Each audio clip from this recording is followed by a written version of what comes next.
Hello students. In today's class we will take up Political Science Unit 4, Global Problems and India's Role. In this unit we are going to learn about denial of human rights, refusal of human rights, arms race and economic inequality. These are the three topics we are going to learn today. With the end of Second World War, the imperialism and colonialism ended. After the Second World War, we could see a major change in the world scenario. The imperialism and colonialism ended. We know that most of the European countries had established colonies in Asian, African and Latin American countries, and colonialism and imperialism ended after the Second World War. A new world order emerged along with the old world order. If we think that the days of imperialism and colonialism are old world period, since colonialism and imperialism ended, out of that old world, a new world order emerged. And we know after the Second World War, the United Nations organization was established. So with the beginning of UNO, a new era of world order started. So after the Second World War, we could see major changes that had taken place in the world. Still, numerous problems like human rights, arms race, economic inequality, apartheid and terrorism have remained in the world. Even though the world was free from imperialism and colonialism, we could find some problems like human rights, arms race, economic inequality, apartheid and terrorism still remaining in the world. India, as a member of the world community, is working very hard, is striving its best to solve some of these problems.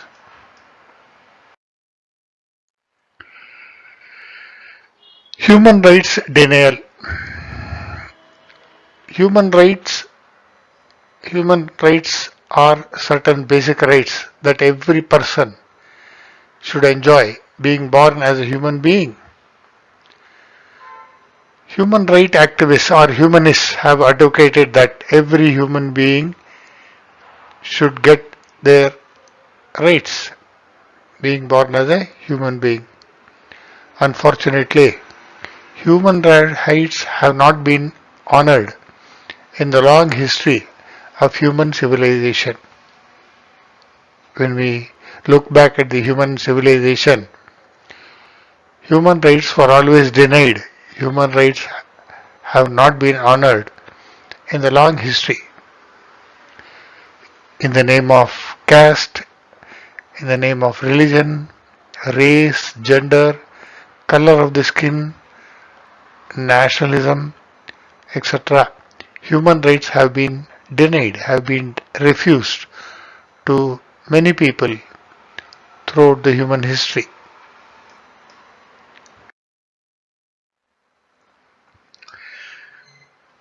When we look back certain struggles that have taken place in the history of the world,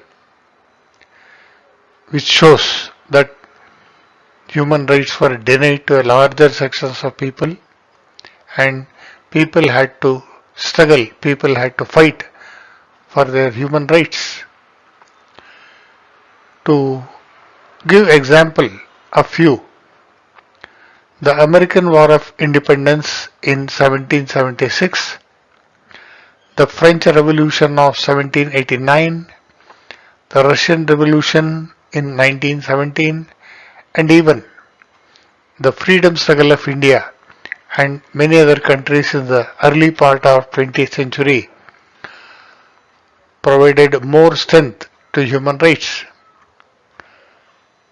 These are some of the struggles that have taken place across the world for securing human rights, because human rights were denied to a large section of people once they could not tolerate it. They had to fight for their human rights. So these four are the standing example for people fighting for their human rights.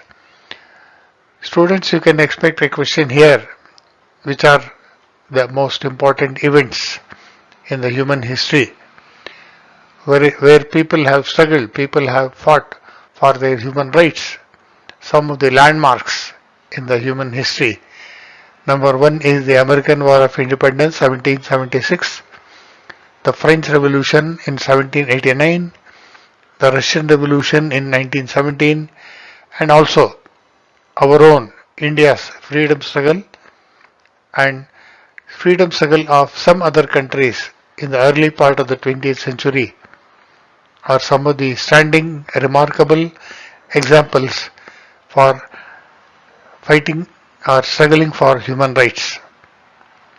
Hence, the Universal Declaration of Human Rights is considered as a major event in the world history. The Human Rights Declaration, prepared by the experts, agreed upon by the member countries, was adopted in the UN General Body meeting held on December 10, 1948. So, considering the struggle for human rights by a larger sections of people across the world, the United Nations took up the cause of human rights, and on 10th December 1948, the UNO adopted in its general body meeting the Declaration of Human Rights, which was prepared by the experts, and the Human Rights Declaration was accepted by member countries on December 10th, 1948. Very important question. The UN General Assembly adopted the Human Rights Declaration of Human Rights on 10th December 1948. Therefore, every year December 10th is observed. 10th December is celebrated as Human Rights Day.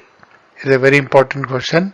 Human Rights Day is celebrated across the world on December 10th every year.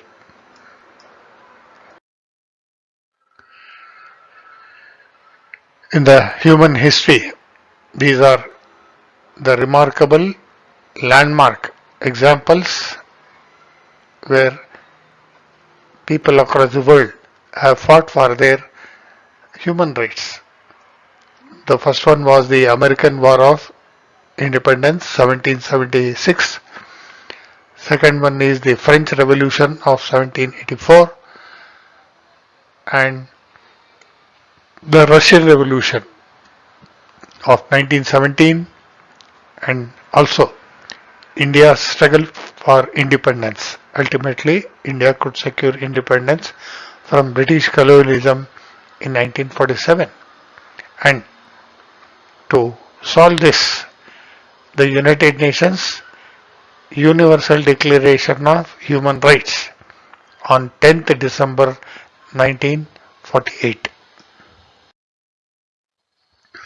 Universal Declaration of Human Rights by the UN General Assembly on December 10th, 1948.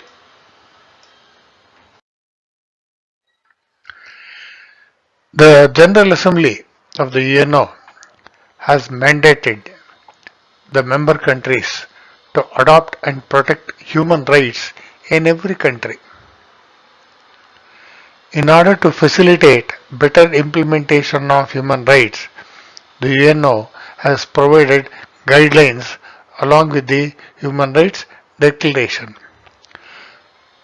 When the UNO adopted the Universal Declaration of Human Rights, which was agreed upon by all member nations, the UNO also provided certain guidelines to all the countries for the better implementation in order to facilitate better implementation of human rights in their respective countries. The UNO provided certain guidelines. The guidelines included 30 columns. The guidelines issued by the UNO consist of 30 columns.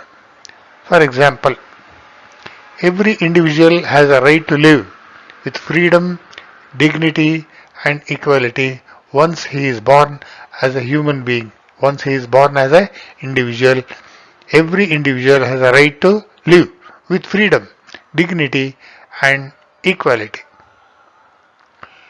The declaration also calls for the eradication of slavery and gender-based exploitation of women.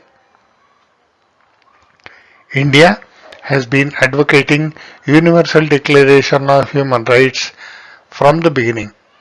India has been a champion and it has been constantly advocating the Universal Declaration of Human Rights. In order to implement the guidelines given by the United Nations organization in India, in the Constitution of India, from Article 12 to Article 35 of Part 3, fundamental rights are discussed.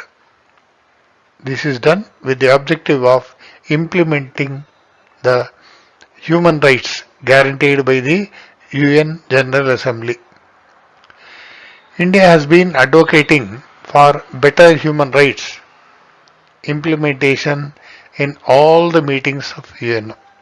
Whenever there is a meeting of the UN General Assembly, India has been advocating for providing better human rights implementation in all the meetings held by the United Nations organization.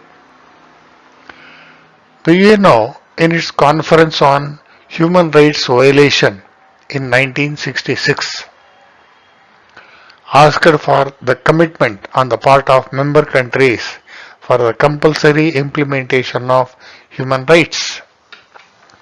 During the conference held in 1966, the UNO has been asking all its member nations for a commitment on the part of all member countries for compulsory implementation of human rights. In order to monitor the human rights implementation process, it formed International Human Rights Commission,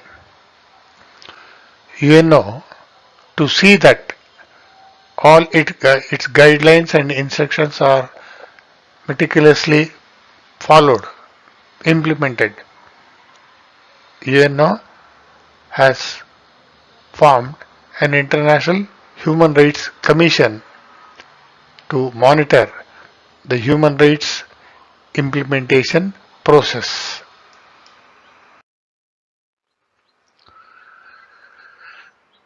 On the similar lines, in India, National Commission for Human Rights, National Commission for Scheduled Caste, National Commission for Scheduled Tribes, National Women's Commission, National Backward Classes Commission have been formed to monitor the implementation of human rights. In the manner in which the UNO has set up a commission to monitor the implementation of human rights, the Indian government has also constituted a number of commissions to see that all the human rights that are guaranteed are implemented. So in order to see that all the human rights are implemented, the Government of India has constituted a number of commissions such as the National Commission for Human Rights, the National Commission for Scheduled Castes, National Commission for Scheduled Tribes, and National Commission for Women's and National Backward Classes Commission. All these have been formed to see that the human rights guaranteed are implemented.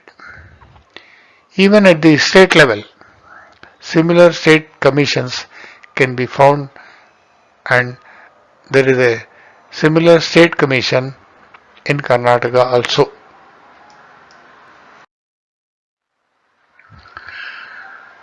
The second problem faced across the world even after the Second World War was the arms race. Arms race. Arms means weapons, dangerous weapons, which were used during the World War I and World War II, and we know the effect of using different weapons, different arms. They are dangerous, they are destructive. We have realized that these weapons are dangerous, devastating, and destructive. Race means competition. Race. So, race for acquiring arms, race for stocking of deadly arms. So, arms race means competition for manufacturing, purchasing, and stocking of arms, stocking of deadly weapons. Arms race is dangerous. In the nuclear epoch, in the nuclear era, either we have to end the war or the war will end us. It is a popular saying often found in the present day world. We have learned after the two world wars that the use of arms is dangerous. Therefore, it is said, especially in the nuclear era, in the age of nuclear weapons, either we have to end the war or war will end us. This is a popular saying in the present day world. In the current scenario, arms race appears to be dangerous phenomena. In the days of nuclear arms race, the weapons, the arms race appears to be a dangerous phenomena. It is very dangerous to the mankind. It is dangerous to the human race. So what is the solution for this arms race? Disarmament is the present as well as the future need of humanity. In order to prevent the dangerous, destructive effects of arms race, what is the solution? Disarmament is the only solution. Disarmament is the present as well as future need of humanity. Therefore, disarmament is the only solution to stop mad rush for arms.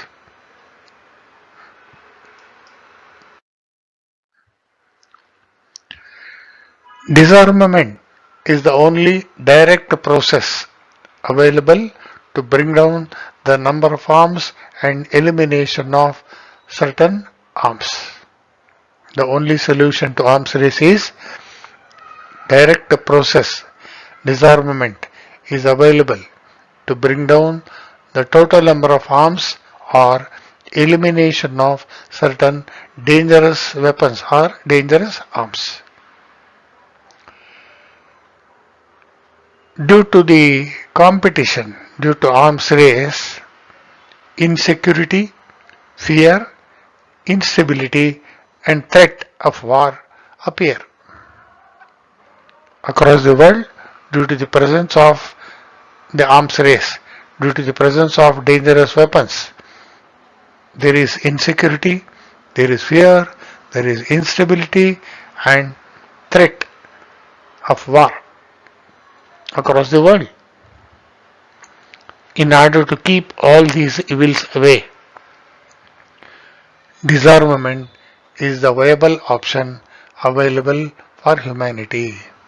In order to prevent the dangerous, destructive effects of the arms and to keep the evils of the arms race away, disarmament is the only available, is the viable option for humanity. It is also believed that money wasted on arms and ammunition in the world. It is also believed that money is wasted on arms and ammunition in the world. Eisenhower, the president of USA, once said, "The world which has arms not only wastes the money, it also wastes the sweat of laborers, intelligence of scientists, and wastes the dreams of the children." So it is a popular saying by Eisenhower, the president of United States of America. According to him, the world spends lots of money on manufacturing, purchasing and stocking of arms and ammunition. So once he said, the world which has arms not only wastes the money, it is not just a waste of money, it also wastes the sweat of laborers, intelligence of scientists, and finally waste the dreams of the children.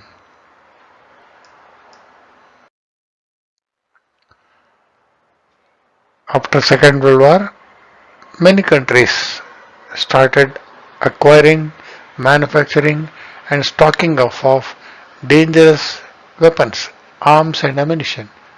And these arms and ammunition are highly destructive.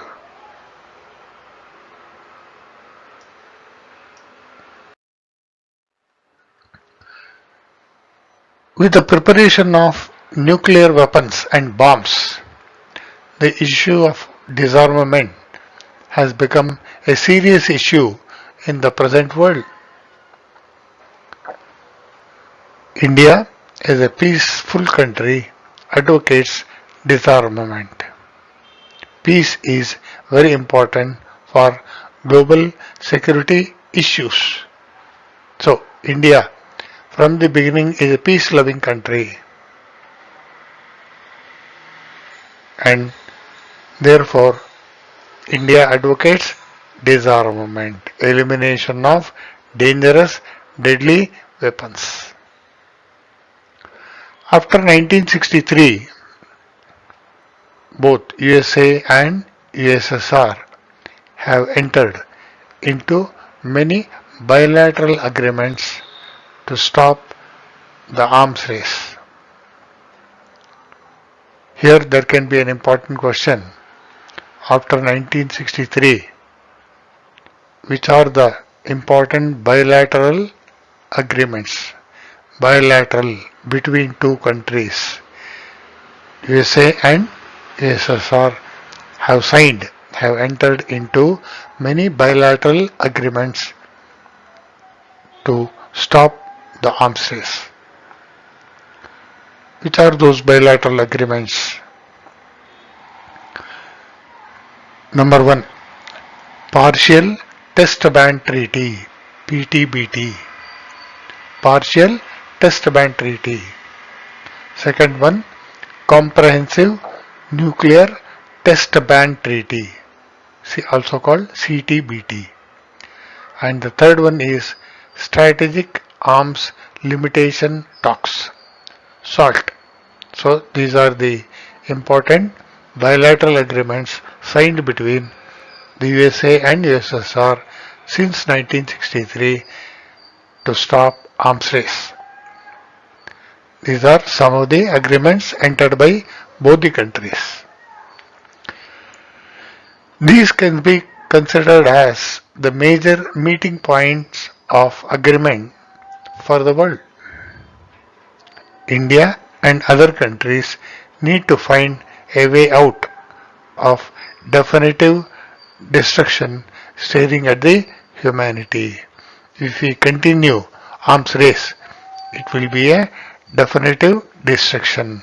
So India and other countries have to find way out to come out of this definitive destruction in order to save the humanity. Economic inequality. Among the members of the world, economical equality is another major problem. Economic inequality is another major problem faced by members of the world. It is a historical gift of colonialism and imperialism. The main reason for the economic inequality among the member nations is because of the presence of colonialism and imperialism. European countries established colonies in Africa, Asia, and Latin American countries.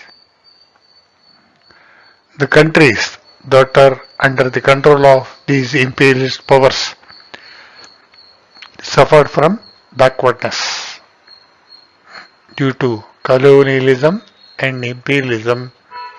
The countries of Africa, Asia, and Latin America suffered from backwardness. Their progress was really slow till 20th century. Because of colonialism and imperialism, the progress in these countries was really slow. After attaining independence, many Asian and African countries attempted to achieve development because these countries became independent. They gained independence and they are attempting to achieve development. But they had a lot of hurdles to cross in the field of science, technology, agriculture, transportation, education, health, and many other areas to achieve development.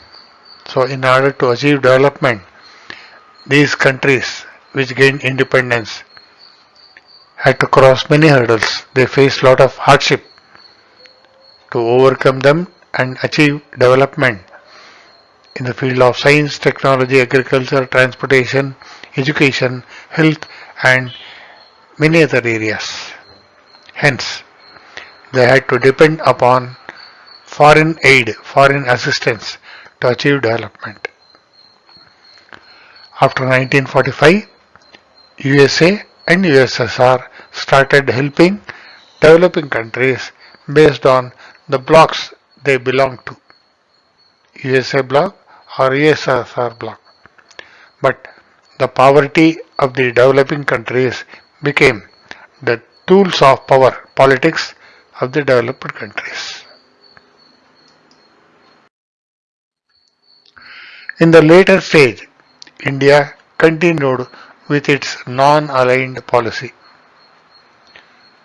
When both USA and USSR developed rivalry between them, many countries joined USA, many countries supported USSR, but India did not support any of them, did not join any of these two, and it took an independent stand.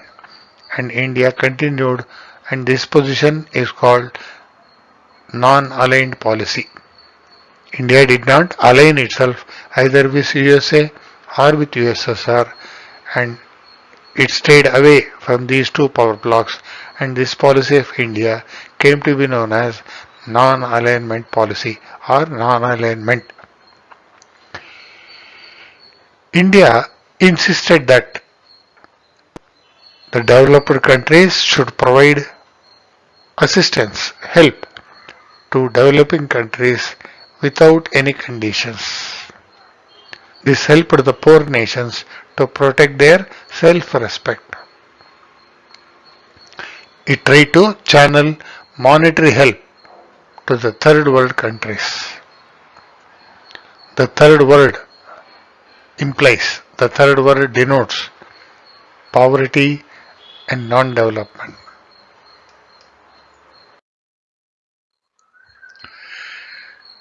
These countries are trying to come out of the shortage of food, capital, health, education, and many other issues.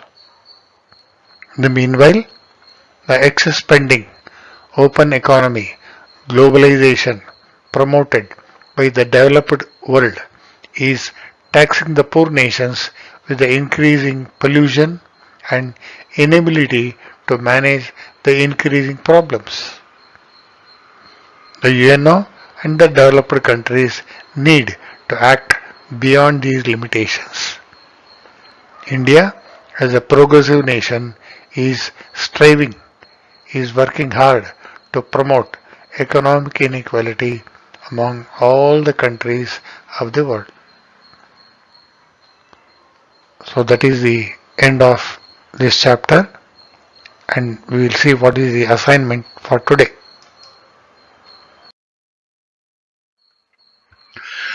Assignment number 132.